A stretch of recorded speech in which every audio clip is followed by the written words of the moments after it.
Anniversary বুলি আজি বিশেষকৈ এটা ৰেচিপি বনাইছোঁ। আপোনালোকে যদি ভাল পায় লাইক এটা কৰি দিব দেই।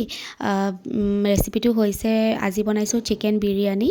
আচলতে বিৰিয়ানী বনোৱা কাৰণো আছে, কাৰণ কিয় হাজবেণ্ডে বিৰিয়ানী খাই বিৰাটেই ভাল পায়। তেওঁ যেতিয়া কৰ্মসূত্ৰে বেংগলোৰত আছিলে, তেতিয়া বোলে সপ্তাহত 2-3 দিন বোলে বিৰিয়ানী খাবলৈ তেওঁ দোকানলৈ যায়েই। তেওঁ সেইটো কথা মোক কৈ থাকে, বিৰিয়ানীৰ যিটো সোৱাদ মানে সেইটো বোলে তেওঁ আজিলৈকে অসমত পোৱাই নাই, মানে সেই টেষ্টটো।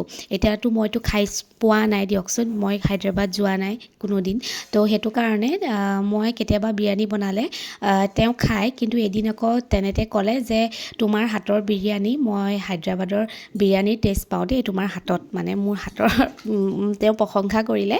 আৰু তেতিয়াৰ পৰা মই বিৰিয়ানী বনোৱা মানে ভালকৈ ষ্টাৰ্ট দিলোঁ আৰু তেওঁ সেইটো কাৰণে মই বনোৱা বিৰিয়ানী খাই খুবেই ভাল পায়।